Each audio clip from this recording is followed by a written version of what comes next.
been on the road in MAC West play this year. You told me after the Ohio game that Toledo found a way to get through that over the weekend against Ohio University. You were going to need more of the same on the road to fabricate your own excitement away from Savage. I certainly think you did that tonight. Well, and I tell you, I got to thank our fans for driving up here because they really made it a home away from home. It was great to have the fan support that we had on the road, 45 minutes north today. Our fans are amazing. You're right, Inma had a great game. She was very focused the whole game. She did such a nice job of finishing and rebounding. It was nice to see her step out and hit a three. But our focus, as you could tell, was to work the ball inside tonight.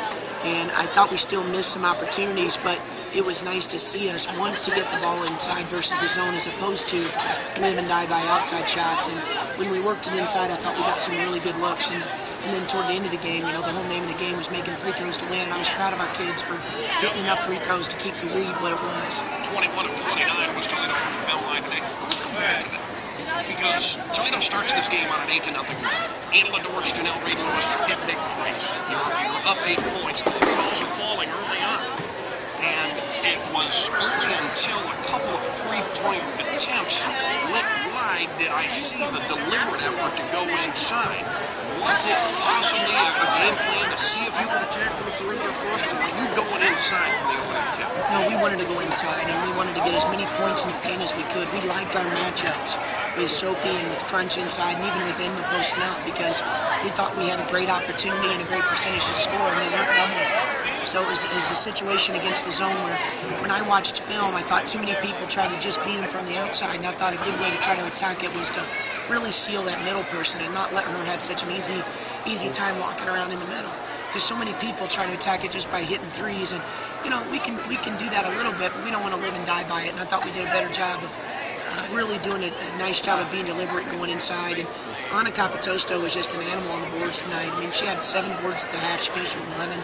But I'm proud of our team effort tonight. And I got to say this, you don't really notice it in the stat sheet, but it's really nice to have Steph recognized. It's one more kid with some experience that when we put her in, she's a calming factor. She's been there. She has experience. And even though she may not be scoring a whole lot, her minutes that she plays today are big for us. At the point where Toledo had a 6-point lead and you picked your position, you took it out to 11, maybe you might push it a little bit further. But I am going to give Eastern Michigan a whole lot of credit, especially their veterans, Desiree Thomas and Natasha Watkins, who have been through these wars, who are holdovers from the Anne-Marie Gilbert regime here at Eastern Michigan. They battled back, especially Watkins, who I thought caught fire in the second half. I thought really her and Shea Sweeney, the freshman out of Toledo Rogers, carried that team. Well, really, where they really hurt us was transition. If we scored, we were too lackadaisical getting back in transition, and they've got a lot of quickness, and before we knew it, they were right up the back hitting the layup, and we're going to go back and watch film and get better at our transition, but we haven't in league play faced that kind of speed yet.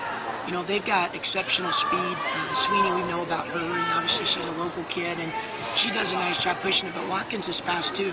And then, when you go on down the line, Thomas is fast. They've got 3 kids that could probably make a lot of track teams. And that makes it a difficult matchup. But, I thought we did what we needed to do. We still need to get better. Before we face them again, we're going to have to do a better job in transition defense. But it was nice to see us share the ball and be unselfish with how we beat them offensively against the zone today. And even in times where at one point in the first half, Eastern took the lead. In the second half, they closed it to 54-52. Got no close there. Your senior leaders, especially Dola and Janelle, handling the basketball, never panicked once against that 2-2-1 press. You saw a bunch of it tonight. Well, and the thing we talked about was making sure, having a pride factor of not getting a 10-second count. And I thought we did a really good job, and for the most part, we've handled presses well this year. We've had a lot of people throw them at us, but our kids have seen it enough where we have confidence. Plus, we have experienced people handling the ball. And so they did a nice job of distributing it, not hanging on to it too long, not getting in deep traps. Only a couple times today did we get in a deep trap and turn it over. I thought we shared the ball really well, and I thought we worked the clock really well getting into our offenses. We weren't in panic mode a lot, and sometimes, as well as they play their zone, they've caused teams to panic a little bit toward the end of the shot clock. And I thought we were able to get some high percentage shots at a decent point in the clock and had every opportunity. Well, and I also think that doing this off what was an emotion-packed weekend and win against Ohio, you had a week to prepare for that game. Here, you had a half a week, and you have a half a week now to prepare for Western Michigan going into Savage Arena. I almost think this team performs a little bit better when it plays twice a week. Well, it's nice when you play twice a week as opposed to 3 times. Sometimes that's a tough thing for coaches even, and we're going to see one more of those. But I think the important thing is that, we're actually going to give them tomorrow off, because I tell you what, we practiced hard getting ready for this game because I wanted to be ready for the up-tempo. And I don't know that we did a good enough job because we still got beat in transition, but I thought that our practice guys did a great job of preparing us for what we were going to face today. And there were not a whole lot of surprises other than still got to do a better job in transition, but very, very proud of the effort that we saw today. Well, and we had a milestone today. It's probably not one that's going to make the front page of the newspaper, but certainly one that is noteworthy. Tonight with her activities, well over 30 minutes on the floor, Angela Dortch has moved up another rung in the Toledo record books. She is now 3rd all-time in university history in minutes played, passing the great Dana Drew, who was previously 3rd at 3,832.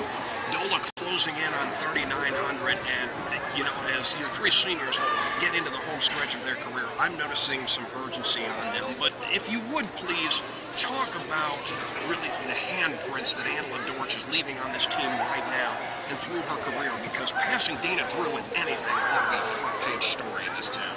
Well, again, and this year we're a little short-handed, so she's having to probably play more minutes than she should, but there's a reason why I feel comfortable doing that. Not only is she in great shape, but she's a calming presence on the floor, and through her career she's done such a good job of handling the ball, of getting us into her offense, of starting our defense. She's a good presence, a good leader on the floor, and there's a reason why she's on the Nancy Lieberman watch list. She's very deserving of it. If you look at her statistics, I added up, I told her boosters this the other day, I added up all the kids that were on that, the statistics between assists, turnover ratio, steals, and points. And if you ranked all the kids that are on that watch list, and you added up their rankings, she's 11th as far as across the board where she would be ranked. And that was of stats last week, but that says a lot about what she's doing. I don't know that we always appreciate it because maybe she didn't have a 30-point game, but she's just consistent, and you know what you're going to get every night from her. And of course, this weekend Western Michigan comes to town as part of a doubleheader with men's fun on Sunday. A great opportunity to head out to Savage Arena, get some great women's and men's basketball.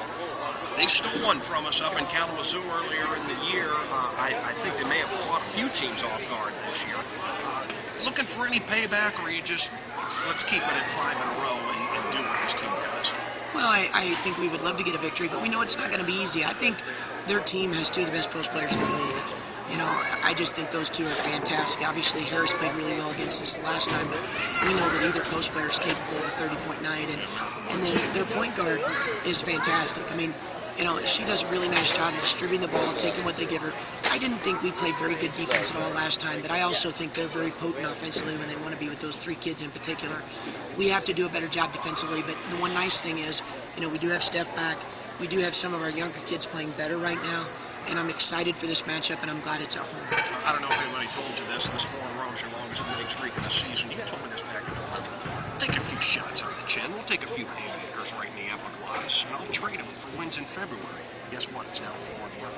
Well, I think a lot that's contributed to that has been untimely injuries that we've had. And even starting out of the gate with, Crunch having a pin put in her shin bone, there were just a lot of things that happened early on that we weren't really ready for, and it's taken us a long time to kind of gain momentum, but if you're going to gain it, this is the best time to have it. Because at the end of the season, I'd love to be that spoiler team toward the end of the season. Rockets win it tonight 80-73 on top of Eastern Michigan. They have now won 4 in a row for the season. They go to 13-11 overall. More importantly, 8-5 in Mid-American Conference play. She is head coach Tricia Cullop, our guest on this edition of the Arc Automotive Group post-game show. Congratulations. Thank you.